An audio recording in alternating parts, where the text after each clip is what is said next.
Hello there, and welcome to my video explaining gravity block conversion in Minecraft Bedrock Edition.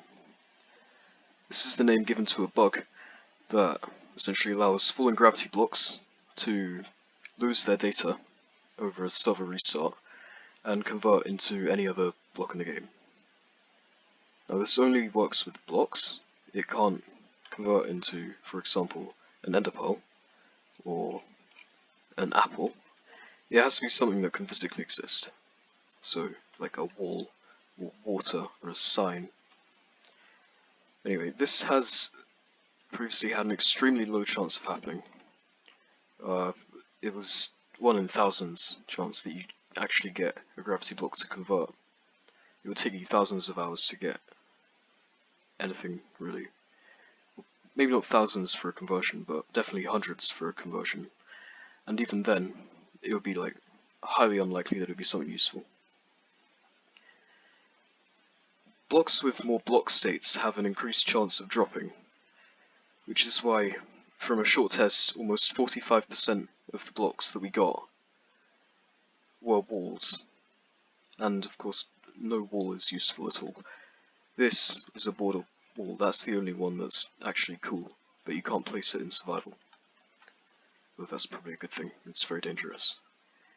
But yeah, the chance of getting something useful is incredibly low, even if you do manage to get a conversion.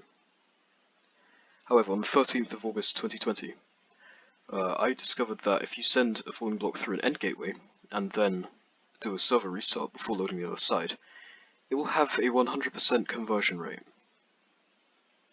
The outcome will still be random, you'll still get random stuff, that's where all this stuff came from, but you will get a 100% conversion rate. Every gravity block you send through will convert, and every different type of gravity block you send through will convert to a different type of block. So if you send through sand and gravel, you get two different types of blocks. Now, I'd like to give credit to the STRATOS team, so me for finding this, and also Caches, Damon, HaryTheDuck, Josh Build, Max Silver, Tint, and Pixel. They all helped develop this, and this wouldn't be possible without their help. Or it would, but it would take a very long time. Pixel is our code digger, and he was very helpful, and actually found out some very useful stuff about this. Now this is the machine that I've been using to do it. This is a gravity block duplicator that uses an end gateway. It's not very fast, it's slow. I was testing it because they patched the ones with portals in 1.16.100.50. That's not relevant. When you send a gravity block through here, it has a chance, or it will always convert to a different type of block if you actually relog before loading the other side, or do a server restart before loading the other side. If I go to the other side, without relogging, as you can see, I got the concrete powder. If I go to the other side after relogging, one of three things will happen.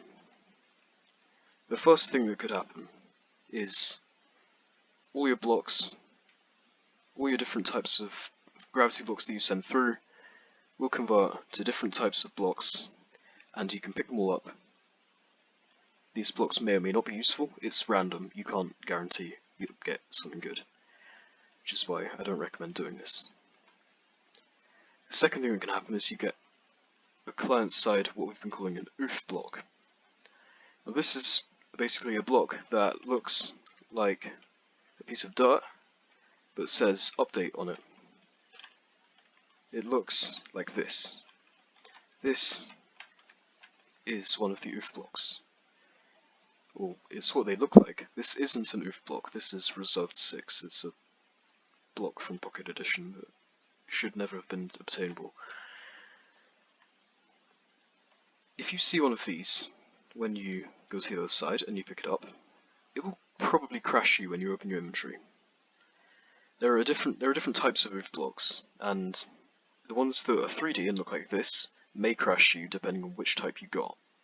The ones that are 2D and are more shaped like this water or this glass pane those will always crash you, they are moving block tiles. But the 3D ones may not crash you. How do you filter out the bad ones from the good ones? You just relog. So you fill your inventory with items before you go to the other side, and that will prevent you from picking up any blocks that may crash you, because these will only crash you when they enter a client-side inventory, so your player inventory, or a container that the player opens. It doesn't matter, mobs can pick them up fine, but as soon as the player picks them up, they will crash you. As I said, to get rid of the dangerous ones, you just relog, and if it's still there after you relog, you can pick it up and you've got a cool block that you shouldn't be able to get, but you can, because the game is weird. The third thing that can happen is you get a server-side oof block, and that is very bad.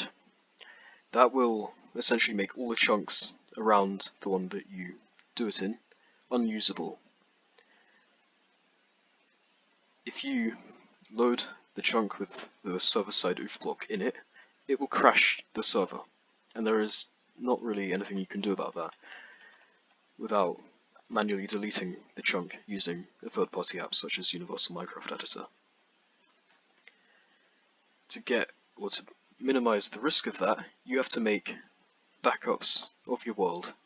I suggest making a backup before you start this process, and also after every useful item you get. So you start one before you do it, you get one after you get, for example, a water tile, or a sulfire tile, and then you'll be safe, because anything that goes wrong with a server-side oof block, you've got a backup to fix it. Do not do this without making a backup. I'm not taking any responsibility for you losing... I'm not taking responsibility if you mess something up using this bug. Anyway, let's try it out. So I'm going to send some concrete powder to the other side. I'm also going to send a different type of concrete powder, because I can. So I'm going to turn that off. You don't need to dupe the gravity blocks, you can just drop them in from above or whatever, like this. But I'm using a duper here because I already have it built. So I've dropped white concrete powder and grey concrete powder in there, which means on the other side I will have two different types of things waiting for me. Unless they convert it to the same block, that's highly unlikely. If I go into... Actually, before I do that, I want to fill my inventory so I can't pick up any client-side oof blocks, because those will crash me, and I don't want to do that. If I go into game mode survival,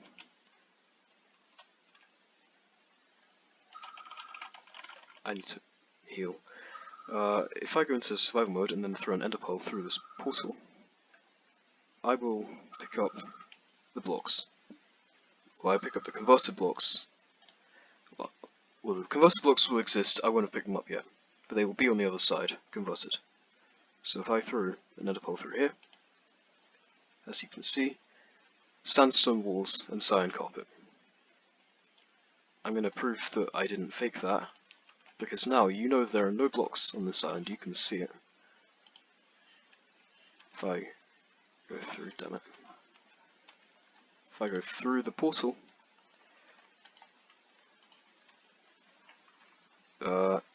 then I'm going to do it again, so that I can actually show you that I didn't fake that, and that it is a repeatable thing. So I'm going to drop some white concrete in, and some grey concrete. Every block that you put in will give one block as an output, so it doesn't matter how many you put in. You're always going to get the same amount of blocks out. Now if I relog, or if you're on a server you have to do a restart, so either get the owner to put it down and take it back up again, or crash the server.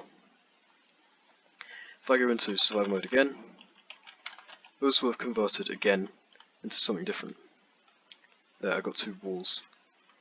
The reason walls are so common is because they have more block states than most other things in the game. And what we've figured out is that the more block states a block has, the higher chance of it being given from gravity block conversion, because there are more block states, or more versions of that block, I guess you could say, that the gravity blocks can convert to.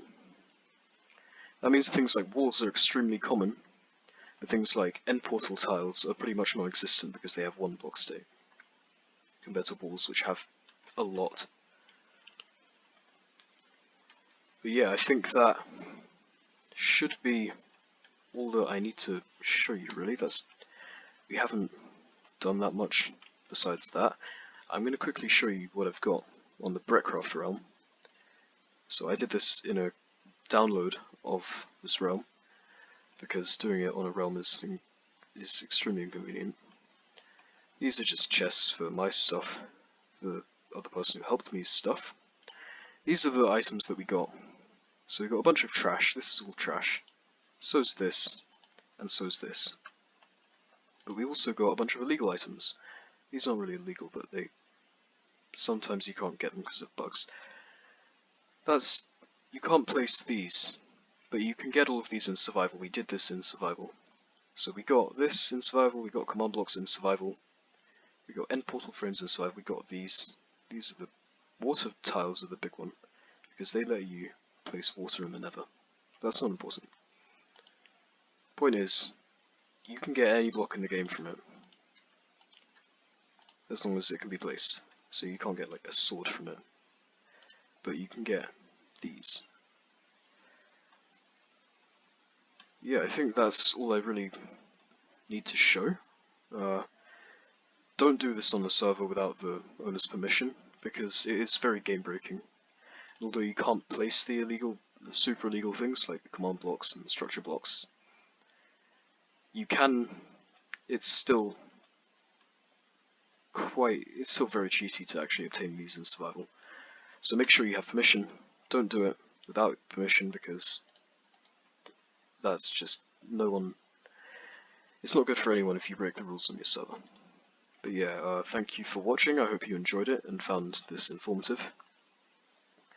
Feel free to use it in your survival worlds. Just make sure to make backups before you do it, and make sure to fill your inventory before you load the other side of the gateway, so that you don't pick up any oof blocks by accident. Thank you for watching, and goodbye.